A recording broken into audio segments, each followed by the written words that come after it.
E hoje nós recebemos aqui o psicólogo Matheus Coelho, que vem participar conosco do Manhã do Ouvinte. Matheus, bom dia, que bom recebê-lo aqui. Bom dia, Luiz, é um grande prazer e um prazer de fato.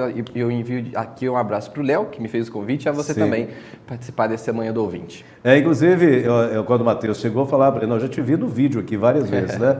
Sendo aí, atendendo, né, a nossa reportagem com assuntos realmente importantes. Ô, Matheus, como que surgiu a ideia de ser psicólogo? Veio desde cedo com você? Ô, Luiz, é até interessante, quero contar um pouco da minha história dentro dessa área, né? Eu sempre gostei de ajudar pessoas, sempre partiu muito de mim e eu queria ajudar as pessoas a serem mais felizes. Isso é algo que me incomodava. E foi passando o tempo e eu fui começando tendo alguns empregos específicos no mercado de trabalho que eu faço mesmo, atendimento ao cliente, vendas, e eu sempre percebi que às vezes a pessoa chegava triste. E eu tentava dar uma motivada, dar uma encorajada naquela pessoa, sabe? E às vezes a gente passa por essas oscilações durante o dia. Verdade. E eu fui percebendo que isso me encantava, me animava. E eu sentia muito desejo de estudar isso. Comecei lendo muito livros de autoajuda. Só que eu percebi, chegou no final do ensino médio, que eu precisava de ter uma ciência, ou seja, uma profissão que de fato me ajudasse a conseguir ajudar mais pessoas, onde eu encontrei a psicologia. Hoje, de fato, me sinto muito realizado profissionalmente, apesar de ser recente, né? Formei em 2019, mas já tenho um grande prazer de ajudar muitas pessoas no meu consultório, onde de fato eu trabalho, e também através das palestras de desenvolvimento pessoal e para que as pessoas sejam mais felizes. Um exemplo, mês passado, na verdade, a gente teve porque eu e minha esposa, ela também é psicóloga. Sim. A gente esteve em Caputira palestrando para jovens como lidar com esse momento de ansiedade, de tristeza, de ressurgimento pós-pandemia. Então eu me sinto muito feliz de conseguir ajudar não só Manhuaçu, mas toda a nossa região, de como nós podemos ser pessoas mais felizes. Ô Matheus, quando a gente fala assim de ajudar as outras pessoas, e tem isso desde cedo na nossa vida, no nosso desejo, a gente percebe que ao alcançar, né, a realização desse sonho, a gente fica muito feliz, né? E tem um amigo meu, até falava com algumas pessoas disso ontem, que fala sempre que o nosso rosto não nos pertence, pertence ao outro, né? Então isso é muito bom. E você fala que frase legal. É muito legal. E você fala de relações humanas, né? Elas são essenciais, né? E de fato, tem várias pesquisas que mostram, né? Ou seja, se a gente fosse perguntar assim, o que torna as pessoas felizes? É uma pergunta até complexa, a gente poderia fazer um bate-papo só sobre isso. Sim. Mas tem uma pesquisa muito boa de Harvard que fez de um entendimento do que torna as pessoas felizes. E de vários critérios, Luiz, eles acreditavam que apareceria talvez a quantidade de dinheiro e de patrimônio que a pessoa tinha, o local que ela morava, o emprego que ela tinha, né? Eram possibilidades. Eram possibilidades, assim, as mais cogitadas. Mas a principal variável número 1, que de fato torna as pessoas mais felizes, é a qualidade dos seus relacionamentos humanos. Olha que interessante. Então, se eu tenho os relacionamentos saudáveis, automaticamente aumenta muito a chance de eu ser uma pessoa mais feliz, com certeza. Então, a gente precisa trabalhar essa questão. E quando eu vejo o Matheus falando assim, eu percebo que ele tem essa preocupação, não só lá no consultório dele, no pouco que eu conversei com ele, eu percebi, mas no dia a dia. Né? Onde ele estiver, ele tem essa preocupação. Sim. E a gente precisa ter isso com a gente. Né? Preocupar-se, claro, com a gente, né? Porque é essencial. Se você não se preocupa com você, como vai se preocupar com o outro? Né? Mas a partir daí, a preocupação também com o outro, que é essencial. Mas agora, o Matheus, a gente tem um grande problema aí, que é a questão pós-pandemia. Quantas e quantas pessoas, já até me falaram, já me disseram que depois da pandemia tiveram aí sérios problemas e ainda tem, né? Precisam até desse auxílio dos profissionais da área para poder vencer essa etapa da vida. Porque tem a ansiedade, tem a depressão, tem o medo que toma conta. Você tem percebido isso lá, né? Sim, e de fato aumentou muito. É gigantesco, a gente vai falar de números, né? Mas de fato a pandemia ela trouxe sobretudo 3 mudanças que afetaram as pessoas e mudaram automaticamente a sua saúde mental, o seu humor. Primeiro, ela trouxe incerteza para o futuro. Então eu não sei se semana que vem eu vou estar empregado ou não. O empreendedor, o empresário, ele não sabia se ele poderia deixar as portas das empresas abertas, então automaticamente ele ficou diante de uma incerteza. Essa incerteza causa sofrimento e gera desconforto. Segundo, as pessoas ficaram com muito medo. Medo de quê? Medo de tudo. Medo do contágio, medo do vírus, medo de levar, às vezes, o vírus para um familiar, que às vezes é do grupo de risco. Então isso é muito comum também. E terceiro, trouxe o isolamento, Luiz. O isolamento, como a gente está falando das qualidades dos relacionamentos, machuca muito, porque nós somos seres sociais. E quando a gente é privado disso, a gente adoece. Então, lidar com essas 3 circunstâncias que a pandemia nos trouxe afetou de fato muitas pessoas, gerando muita ansiedade, muito estresse, muita depressão também.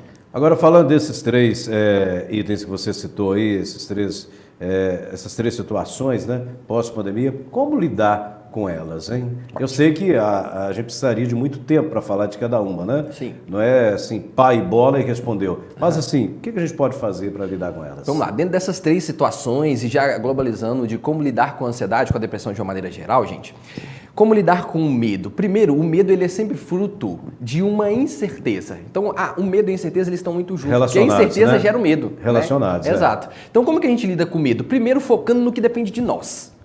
O que depende de mim? O que eu posso fazer? A gente tem uma pergunta que a gente fala assim, ó, o que está no meu controle? Porque quando a gente tenta, Luiz, controlar o que é incontrolável, há sofrimento.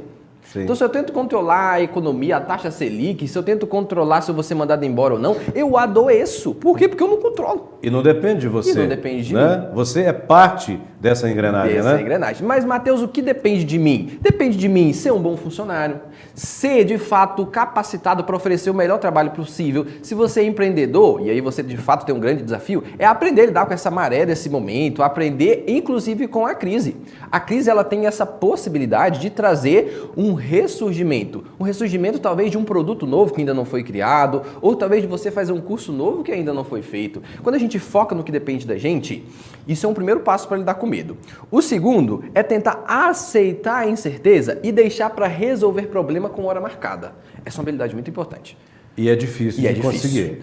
Você com certeza orienta as pessoas lá, porque não é fácil isso, né? E a gente precisa ser honesto, né? Porque não é fácil, mas é possível.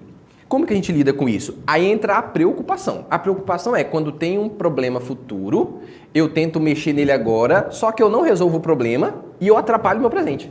Porque ele é do futuro. Ele é do futuro, exatamente. Então, se eu consigo focar no que depende de mim e aprender a aceitar um pouco da incerteza para que no futuro eu aprenda a lidar com ela, excelente. E terceiro é quando a gente, de fato, se planeja.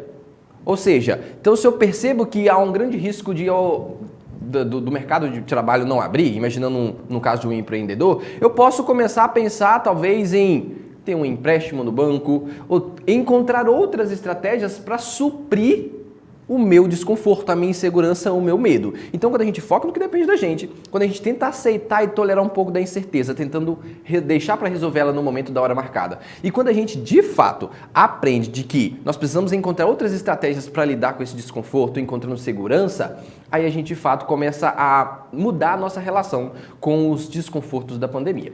Então, você falou medo e incerteza que estão relacionados. Sim. E para fechar? Aí eu falei do isolamento, né? Sim.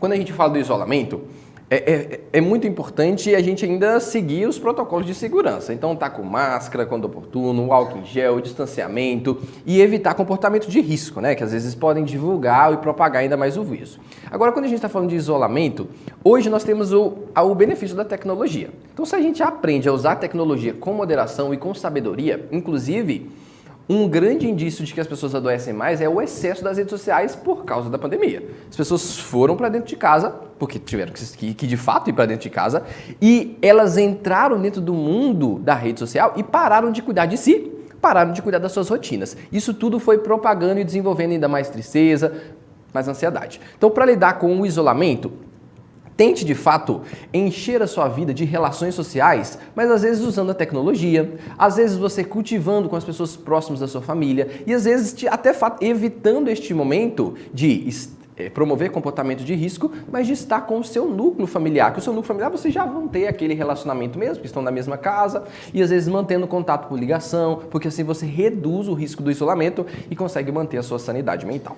Ô Matheus Coelho, nós estamos já chegando quase ao final da entrevista. Pegando essa última parte que você estava explicando para a gente, nós tivemos aí o isolamento, aí nós tivemos agora a questão alguns meses atrás, a questão da melhora, né, do controle da pandemia com as vacinas, né, e as suas várias doses. Aí tivemos uma liberação de muitas coisas e agora houve novamente algumas restrições. E a gente percebe que as pessoas têm uma dificuldade de lidar com isso, né? Tem isolamento, tem liberação, tem restrição, usa máscara, não usa máscara. Como é que funciona a cabeça da pessoa diante de tudo isso? O ser humano ele tem muita dificuldade de lidar com mudança, né, Luiz? Sim. Então, isso por si só já é difícil, de a gente ter que se adaptar.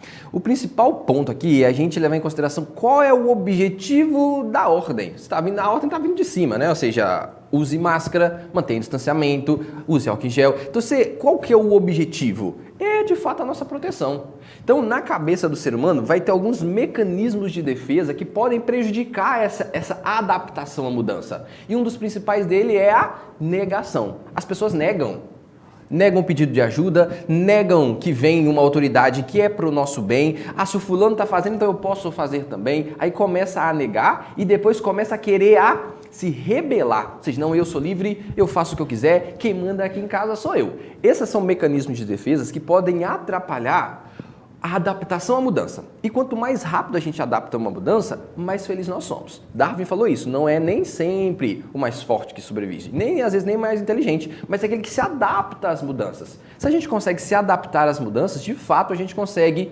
passar por esse momento de uma maneira mais tranquila e assim seguir as ordens necessárias para sermos pessoas felizes. Depois dessa dica, para a gente fechar, no isolamento, as pessoas foram muito para as redes sociais, né? Inclusive fazendo home office. Sim. E outros buscando aí, né, se conectar também com outras pessoas pelas redes sociais. Muita gente continua preso a esse tipo de rede, né? De rede. E não é fácil sair. E isso também traz problema, porque você disse anteriormente que o excesso também é prejudicial. Uma dica simples para deixar a rede. Para deixar a rede. E de fato é complexo se a gente pensar em uma dica simples. Assim, né? A dica simples não é simples. Mas se a gente puder pensar em uma estratégia que às vezes pode ajudar as pessoas a lidar, tanto com home office, às vezes com a rede que vai de fato nos tornando cada vez mais dependente, se monitore. Essa é a principal dica. Se monitore, o que é isso, Matheus? Se monitorar é olhar para o seu corpo, olhar para a sua mente, olhar para as suas relações, olhar para o seu trabalho, porque nós temos, Luiz, parece até contraditório, porque eu falei que a gente precisa adaptar às mudanças, a gente tem muita dificuldade, sim, mas o ser humano, ele se adapta muito fácil. O ser humano se adapta muito fácil, ele se acostuma. E esse se acostumar, ele é perigoso, porque a gente se acostuma a coisa ruim também.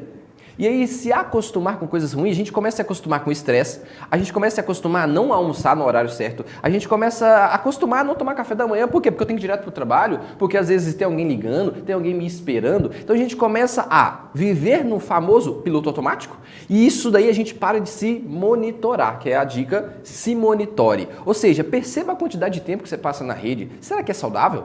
Será que precisa de algum ajuste? Perceba a quantidade de tempo que você fica no celular, perceba a quantidade de tempo que às vezes você tem com bebida alcoólica, com cigarro, com qualquer outro tipo de compulsão, porque toda compulsão, ela tem o intuito de aliviar um desconforto. Então, às vezes, uma pessoa está com compulsão por comida, compulsão por compra, compulsão por jogo, que são outras coisas que também a pandemia aumentou. Então, quando eu faço isso, é de fato para aliviar um desconforto interno. E essa, de fato, não é uma maneira saudável, porque quando eu uso uma compulsão para aliviar um desconforto interno, eu crio o outro problema. Eu vou ficar com dois, com o desconforto que já era inicial e com a consequência da própria compulsão. Então, a dica é, olhe para si mesmo e se monitore. Eu penso, não sei se eu estou correto, né, que a gente precisa agir da seguinte forma. Se eu passo muito tempo ali utilizando a rede social, no telefone celular, e ela está fazendo com que eu deixe de ter o contato ali dentro da minha casa, aquele contato ali do dia a dia, aquele bate-papo, aquela conversa, sim, há prejuízo. Verdade. É uma questão para analisar. Se eu passo muito tempo no computador trabalhando excessivamente e também me prejudica para fazer uma atividade física, né, sair, conversar com as pessoas, também está havendo prejuízo. Eu acho que a gente tem que ter esse termômetro, né? Esse termômetro. De observar isso. E ótimo, esse né? observar. Eu acho que é por aí. Matheus, o tema é um tema assim, saúde mental. É muito complexo, exige muito tempo. Tanto é que toda terça você vai estar aqui com a gente, né? Prazer. Então eu quero te agradecer essa primeira vez que você vem. E você disse que a sua esposa também é psicóloga. Quem é? Também.